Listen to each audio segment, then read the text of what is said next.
responding to what they perceive to be irrationality. In other words, you can pray for rain till the cows come home. It may not rain. So but why not? But that's the point. I mean, it's the that's faith. where faith comes in. It's not an irrational thing. Well, the thing too, there was 3 Protestant ministers there, and so maybe the next time they do it would be great. Perhaps if there was a wider community, interdenominational, I think people would feel. They were all interfaith, and a lot of folks came. A lot of folks of different colors, different faiths. A couple of Buddhists were there. A lot of interesting folks, and I just thought, well, listen, you know, if it doesn't hurt the situation, what's the, what do you got to lose? Was what I said. What do you have to lose? Because it's a distraction from the fact that there is scientific evidence that we are in the midst of global warming, which is causing a lot of these droughts and fires. So let's focus on the rationality. But Joy, you know, when we go through stuff and your pants are too short and you're feeling like your clothes are too tight, we know that there's global warming, but you want it fixed right now. I'm just saying that sometimes there's issues. We know that there's global warming.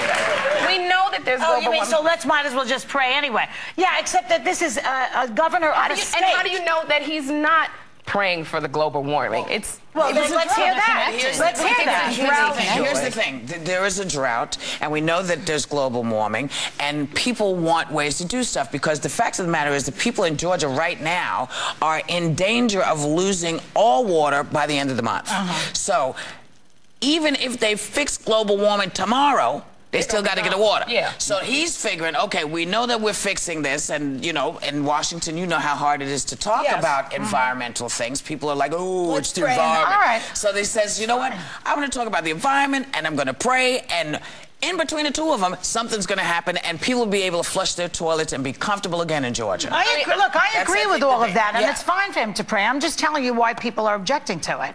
But so vehemently? Well, that's out of control. But no, I think that sometimes when you say I'm praying, or when you talk about God, people get really upset. Sensitive. They get very sensitive about that, and I just go, what do you got to lose? You've been trying. And absolutely invite Native American elders next time, because if anyone can successfully bring rain, there are a lot of Native Americans in the middle if you really were looking for something, because, you know, in 1986 this happened, and a preacher prayed for rain, and he takes great credit in the fact that a big storm happened. And then what do you do when gosh, we have seen so many miracles if it starts raining? Well, then are you going to say I would consider that a coincidence, but that's me because I'm the way I am. But I mean, I think the Native Americans have been praying for casinos, because that's coming true.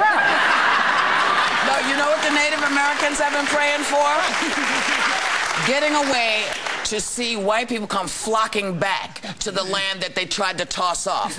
Now that's what they're seeing, because folks are flocking there. And people say, well, you can't do that. You have a sovereign state. They say, yes, you told us it was sovereign. You have no problem. That's what they was praying for, and lo and behold, I would love to see statistics on how many rain dances were done over the period of history and how much rain has actually come. I'm curious to see the studies of that.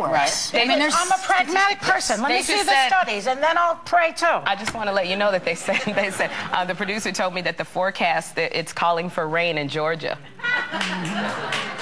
Yeah, that's what they said. You showed me. Thank you, Lord. Thank you, Lord. Yes. Now, it depends on how vehemently people were praying, because if they prayed too hard, you know, it could be a problem, because there's a drought. I'm just saying. I don't object to prayer. I was raised as a Catholic. I got my communion, my confirmation, the baptism, the whole thing.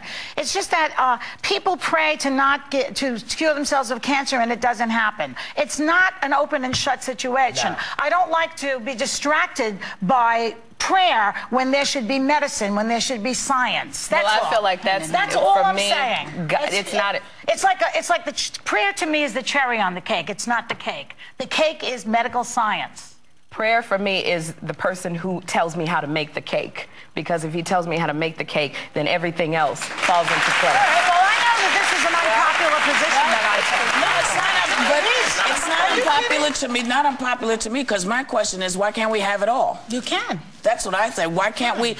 I believe, if you believe in a smart God, which I do, that all of this information we have is directly there for us to grow from. If he's so smart, how do you explain George Bush? Honey, sometimes I think that has nothing to do with God. That's sex. We'll be right back with more Hot Topics.